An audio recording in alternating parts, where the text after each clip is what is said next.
great honor to introduce you to today's speaker. As soon as I tell you what company he works for, I know some of you are going to have that catchy jingle stuck in your head for the next few months, so apologies in advance. But in case you haven't recognized this gentleman yet, we are here with the man in charge of Empire Today's customer service team, Mr. Philip Bennett. Thank you so much for being here today, my friend. Jacob, thank you very much. One business note I want to take care of is I'm not actually the head of their customer service team. I'm actually in the call center doing the technology for the contact teams. And so as a result, I play in an ancillary role, but one that I consider to be very, very important to the call center is finding the right tech for it. So I just want to clarify that. Actually, the customer service team is a much broader team at Empire. And it spreads out throughout the markets and things like that because, we're very, very high touch. So, that's really important to note. But thank you. It's an honor to be here. And it's really an honor to talk about what I also consider to be the most valuable asset in any call center. You can bring in all the technology you want, but that is only going to help the people that talk to your customer, and it is those people that we want to try and serve as well. Yeah, that's very true. Now, Philip, I remember when we met to discuss like what we were going to talk about for this episode. You and we seriously went down like probably 20 or 30 different rabbit holes. Yeah, that was a wild conversation. That was great. I mean, if this session was not limited to 30 minutes, we could seriously go on for maybe like 2.5 hours just talking about literally everything that we talked about. So in the spirit of that, I wanted to focus on something that kind of encapsulates all of that, just to get us started here. I've heard the terms like internal and external customer before, but you really blew my mind because you said that you view everybody as a customer. That is correct. I do. So do me a favor, just kind of tell us why, first of all, why do you view everything from the perspective of the customer, and why is that important in the contact center or just in business as a whole? Yeah, I mean, I really think it's more than just a contact center philosophy. When you think about it, I started out in sales and it was a relationship type of sales. So I would see the same people on a regular basis once a week. And I did that for about 10 years. And one of the things that I learned was that all sales is relationship based. It isn't the close, although it's very, very important to know the techniques of a sale. But the more important aspect of the sale was meeting people, learning what they needed, and really getting to know them over time. Now, some sales that doesn't work for, but other sales it does. But the one thing that I found that could differentiate me from my competition was my ability to serve the customer.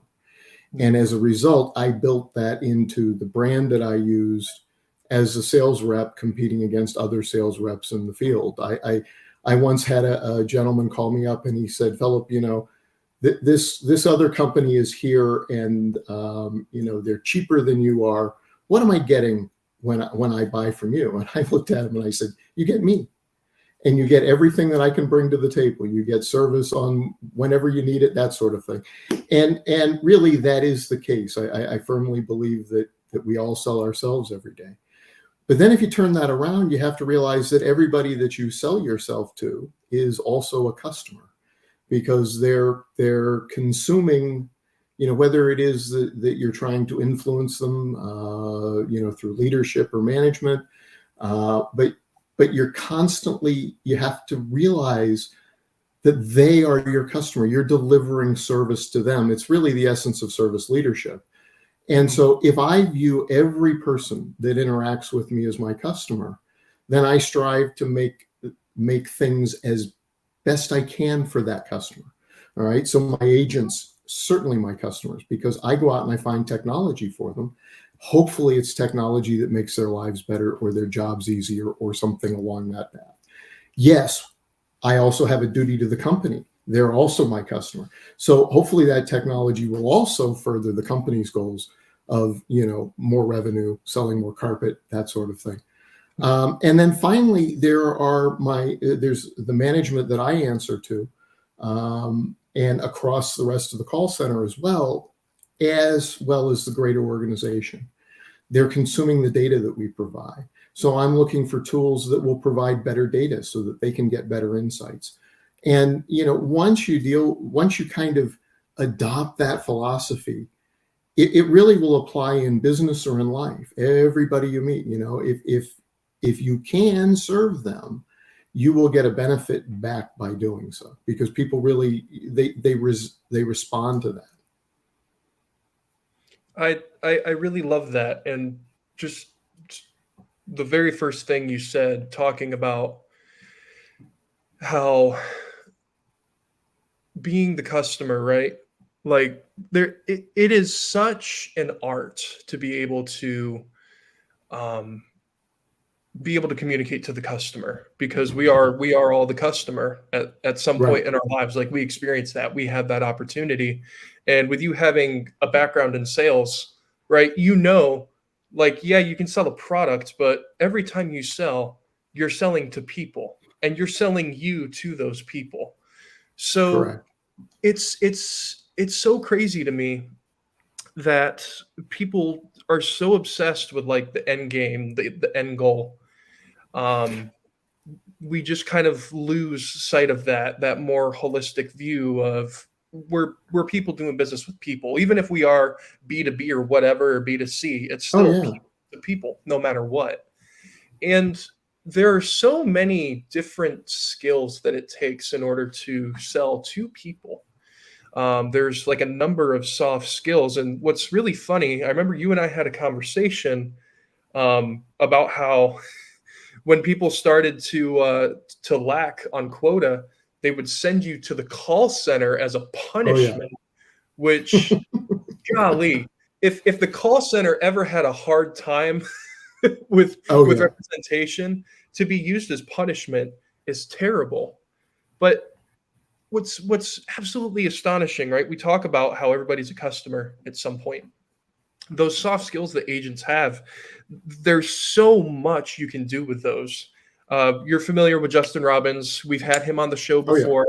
He actually wrote a really cool article talking about how being in the contact center can put you at a strategic advantage being an agent, because you get to learn all those really helpful Oh, that was a skills. great piece. Right. Yeah. Oh, you read it. Yes, I did. That was a fantastic piece because it does. I mean, it prepares you for life. It's funny. It's really a shame that my first interaction in the call center was as a punishment and being forced to outbound dial cold calls, Hmm. because the truth of the matter is the inbound channel, that is probably the hardest thing you can do in a call center. Yeah.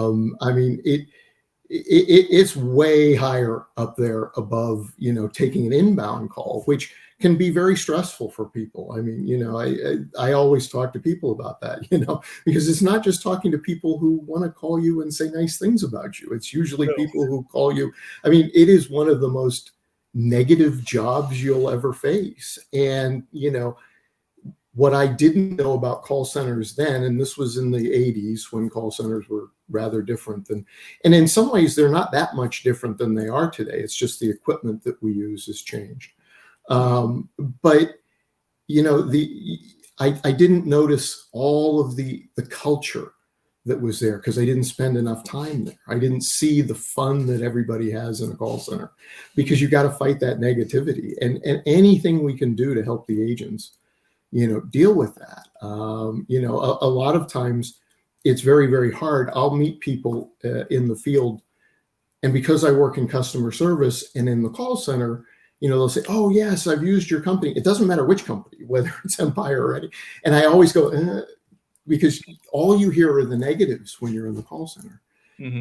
But it's really important to talk to people, because that's where I learned that, yes, I hear the initial stages of the negative, but just like all the other things, I never hear the resolution, which is, taking care of the issue, making sure that the customer is happy and whole, and that everybody walks away. Now, does it happen 100% of the time? Probably not. I mean, I'm a realist, but I know from talking to people, it happens a lot more often than you would think from the inbound, listening to inbound calls and, hearing what people start off with. And, the fact of the matter is we are all human beings. At the end of the day, everybody makes mistakes, from companies to agents to people in the field. I can't stop that. The best I can do is take care of you when something like that happens. And, to me, it isn't about being perfect out of the gate. It's about understanding that everybody's human and that we need to recover well. And, and that does not mean throwing around blame. I mean, the fact of the matter is, if you can identify what the problem is, you can fix it. But it's not to point fingers. My number one philosophy, and a lot of people that have worked with me have always known this, but I've always believed that my role as a manager was to assign the credit and take the blame. Okay. And as a supervisor, it only makes sense if you really think about it, because nobody on a team can succeed unless the whole team succeeds. But one person can cause it to fail. And you may be correct. It may not have been my fault, but I was the supervisor. I was the one that took that responsibility. And so if somebody drops the ball, that's between them and me. We'll discuss it afterwards. But I'm going to take the blame for having dropped the ball there, because that's my role. And again, it's part of service leadership, but it's also part of recognizing that we don't succeed in a vacuum. We succeed as a team, but we can fail individually, and let's try to hold ourselves accountable to that. I love that. And I'm sure you've heard the fail hard, fail fast as well. Yes.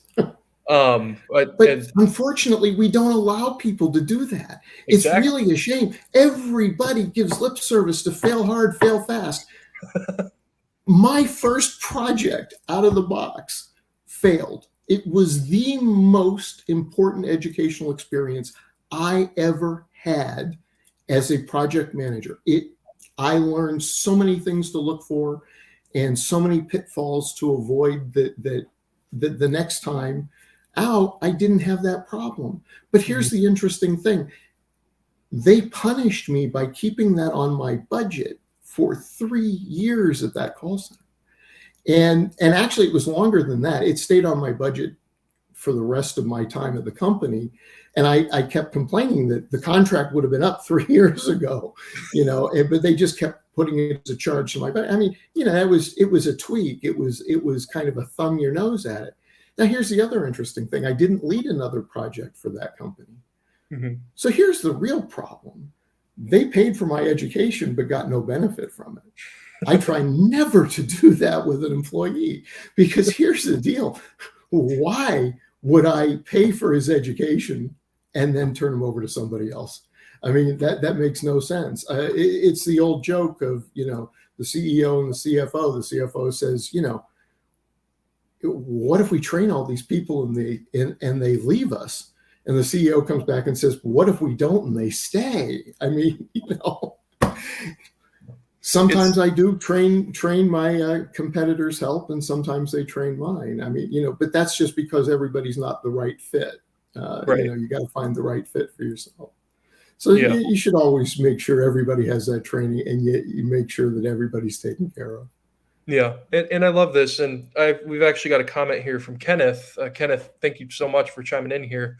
Hard agree on team success. Yeah, leader takes the bullet, team gets the glory. That's how you gain buy-in and demonstrate positive leadership. And that's something else I've noticed is there always feels like there's this divide, right, between agents and management. And, if you go onto one of the hundreds of different Facebook groups that exist where it's just contact center agents ranting about their jobs, the finger immediately goes up to management. And sometimes, yeah, maybe it is management's fault, but maybe it's the company's fault. Maybe the company isn't investing as much as it should into its customer service operation. And on that Yeah. topic, you mentioned earlier you like to look for tools that help your agent, which, of course, we all know tools is just synonymous with AI these days. But we don't need to get into that. I just wanted to throw that out there. But besides Yeah. just getting tools and putting the latest tech in front of your agents, what else can brands do to kind of improve that overall experience for both the customer and the agent? So a couple of things, really having an open line of communication is critical. Yep. Another thing that we found very, very successful when we were in-house, we now do it in virtually, but we would make sure that we would bring the CEO into the call center to do Q&As, talk to the customers, and or talk to the customers, but talk to the employees and make sure that they're getting feedback from the employees. Senior VPs, when we can get them in, certainly the ones that run the call center, they come down. And even now that we're virtual, we're now starting to get back into just a little bit of socialization there, where at least we bring all the senior leaders and supervisors in to meet with these people, on a regular basis. The rest is done virtually with, corporate meetings and things like that. But again, it's hard, especially virtually. I do find that face-to-face will work better when you're trying to make that type of a connection from a CEO to an employee, that sort of thing. If you're doing it in like a Teams meeting, it's going to feel a little less connected. But by the same token, I think that there are benefits to the remote life as well. And so, there are some things that we just sort of have to take into account and kind of work around and still try and maintain that connection with the employee. Because I don't know if I've told you this, but I've told dozens and dozens of people this. We all listen to TED Talks and that sort of thing. And they always ask that one question to the CEO, what is it that keeps you awake at night? And I listen, because the one answer that I never hear that I believe I should is that the very person who talks to my customer, representing my company, using my voice, is the person that everybody in the company is trying to downsize, automate, or outsource. And to me, that's the biggest shame in the world. And what does it actually say about the customer? And, this is the problem. We talk about customer service. We talk about customer experience.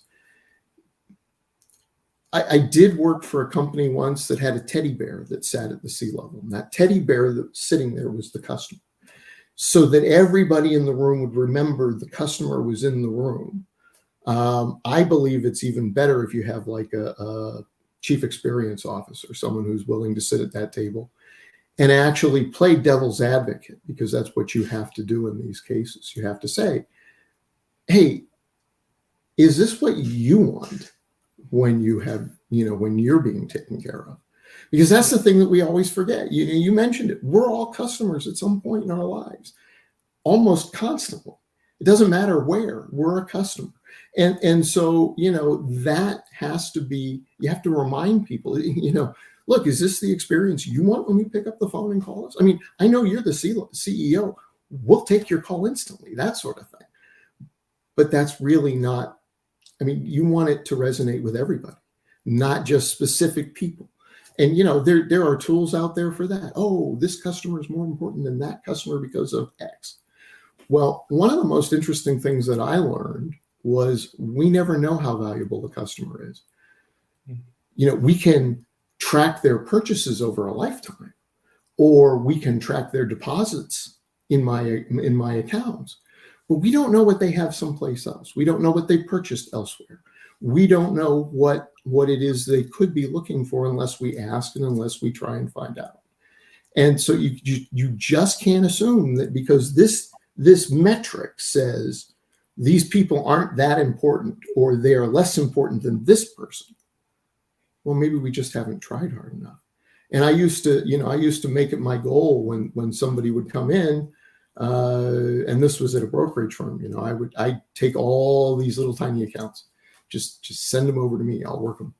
And it was amazing once you gain trust, how many people would then bring assets over to you. They just wanted to find out if you could do it or not. And the same thing will work in any other sort of sales. If people buy emotionally, they buy because they like you. It isn't because you've hammered them over the head. Now, sometimes logic will prevail, but at the end of the day, it's an emotional thing. And so we have to work towards that.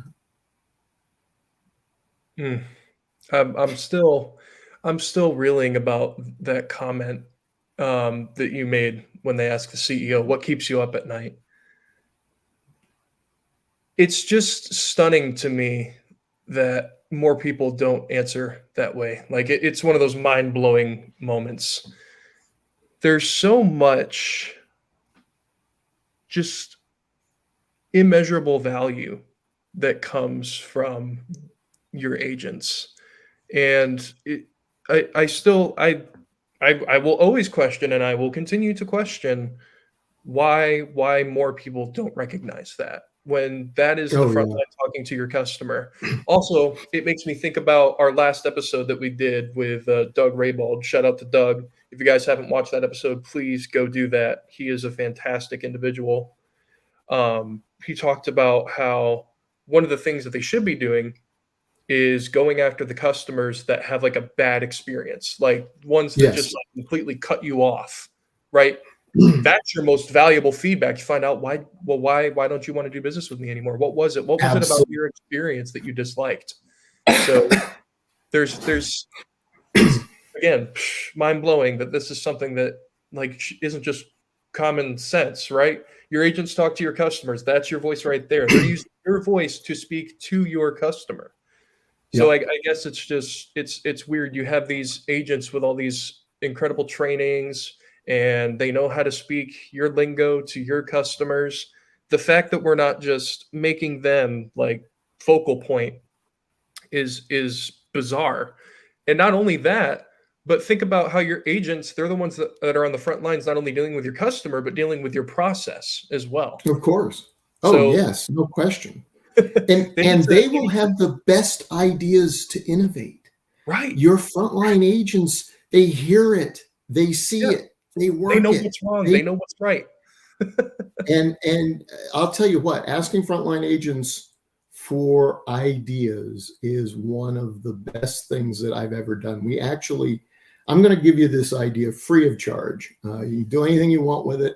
I think it's a tremendous idea. And it was just a huge program, but we ran a program, an innovation program, and we actually institutionalized innovation at a company that I worked for.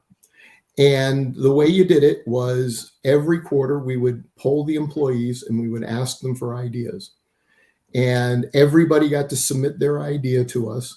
And those that we chose, and we would choose about 8 or 10 a quarter, would get put on a team to come up with an idea, and then they would get to present it to our C-levels.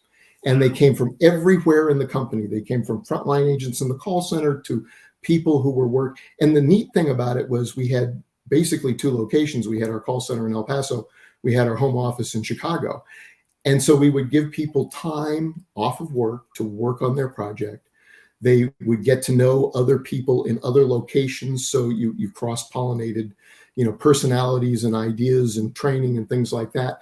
And then they would present an idea to the C-levels. And if the C-levels accepted it, then they would be put on the team that helped implement. And, they worked around it to get their idea through. It was a tremendous idea. But the other thing that was so much more important to me was cataloging every single one of those ideas, because every single one of those ideas had value. And then we would go through them and we would find those things.